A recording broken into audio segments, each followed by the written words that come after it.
جو اللہ رب العزت نے میرے نصیب میں لکھ دیا، آپ ایڑی چوٹی کا زور لگاتے سوائے دعا کی کوئی چیز تقدیر کو بدل نہیں سکتی. تو پھر آپ اگر کسی کو دیکھ کر کے اس کی زندگی مجھ سے بہتر ہے تو آپ روحانیت کو کھو دیں گے، آپ بھلائی کو کھو دیں گے، اور جو آپ کے پاس ہے آپ اس کو کھو دیں گے. وَإِن تَعُدُّوا نِعْمَةَ اللَّهِ لَا تُحْصُوهَا. اللہ رب العزت کی اگر نعمتوں کو گننا شروع کر دیا تو اس کو گن ہی نہیں سکتے. ایک چھوٹی سی مثال دوں گی، بہت چھوٹی سی، شاید ہی کسی نوجوان نے یا شاید ہی کسی انسان نے اس کے بارے میں سوچا ہوگا کہ آپ کے آنکھوں پہ جو پلکیں لگی ہوئی ہیں اس کی کس قدر امپورٹنس ہے. اگر آپ یہ سوچ لیں کہ کچھ ایسے بھی دنیا میں لوگ ہیں جن کی آنکھوں کی پلکیں نہیں ہیں تو وہ ان کو آنکھوں کی کون کون سی بیماریاں ہو جاتی ہیں، ان کی آنکھیں کس طرح درد و غبار کا شکار ہو جاتی ہیں، ان کو پتہ نہیں کون کون سی بیماریاں ہیں. میں اگر ڈیٹیل میں جانا چاہوں تو بڑی ساری ڈیٹیلز ہیں.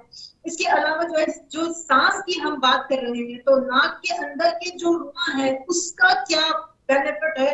آپ سبحان اللہ، اللہ رب العزت کی حکمت پر جائیں، تھوڑا سا صرف اپنے آپ پر غور کر لیں اور اس کے بعد آپ یہ دیکھیں کہ یہ نعمتیں ہیں اللہ رب العزت کی. میں ایک بار مدینہ منورہ کے روضہ شریف کی طرف جا رہی تھی اور وہاں پہ ایسے ہی میں نے ایک لبنانی ایک خاتون کو دیکھا جو بے پناہ حسین ہوتی ہیں، بہت خوبصورت ہوتی ہے. میرے دل میں خیال ہے، میں چھوٹی تھی، بہت چھوٹی تھی، میرا خیال ہے کہ 12-13 سال کی ہوگی. تو میرے دل میں خیال آیا یا اللہ اتنا حسین بنایا، اس کو مجھے ایسا نہیں بنایا. تو یہ اب میں روضہ شریف کی طرف جا رہی ہوں، اللہ مجھے ایسا نہیں بنا. میں تھوڑا سا آگے بڑھی ہوں، آپ یقین کریں میرے سامنے سے ایک ایسی عورت آئی جس کو ناک ہی نہیں تھی اور اس کے صرف 2 ہولز ناک کی جگہ پر تھے، اور میں اس وقت 12-13 سال کی عمر میں کانپ کر رہ گئی کہ اللہ ابھی میں نے 2 قدم پہلے تجھ سے یہ شکوہ کیا کہ تو نے مجھے خوبصورت نہیں بنایا ہے، اور تو نے مجھے 2 قدم بعد 3 قدم بعد ایک ایسی عورت کو دکھایا، اور اس کے باوجود وہ عورت مسکراتی ہوئی جا رہی تھی. تو آج بھی اگر میں اس قصے کو یاد کر لیتی ہوں تو میری آنکھوں میں ابھی بھی آنسو آ گئے، میری آنکھوں میں آنسو آ جاتے ہیں کہ اللہ رب العزت کی نعمتوں کو ہم جتنا بھی چاہیں ہم گن نہیں سکتے. تو پھر سب سے پہلی چیز سمجھ میں آ گئی کہ قناعت آ گئی. دوسری اہم چیز جو ہماری یوتھ کے اندر بڑی لیکنگ ہے، جس کی وجہ سے روحانیت تو کیا کچھ بھی سب کچھ خراب ہوا ہے، وہ ہے ٹائم مینجمنٹ.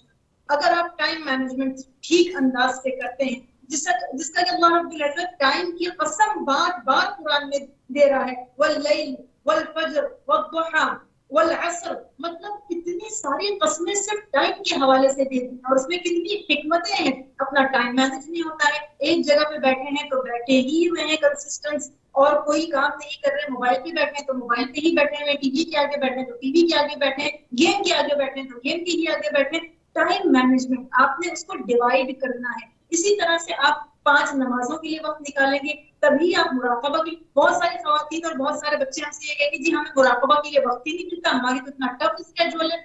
کیسے ہو سکتا ہے؟ آپ اپنی ڈفرینٹ ایکٹیویٹیز کے لیے بھی تو وقت نکالتے ہو نا، آپ موبائل یوز کرنے کے لیے بھی تو وقت نکالتے ہو نا. تو یہ 10-15 منٹ کیا اپنے لیے نہیں نکال سکتے؟ ایک عالم ہے بہت ماشاء اللہ مشہور، ان کا میں ایک بیان سن رہی تھی، انہوں نے کہا کہ وہ انسان جو آدھا گھنٹہ اپنی صحت کے لیے نہیں نکال سکتا اس کو صحت مند رہنے کا کوئی حق نہیں ہے. تو مطلب آپ یہ دیکھیں کہ یہ ساری چیزیں ایونچولی آ کر کہاں سے کنیکٹ ہوتی ہیں؟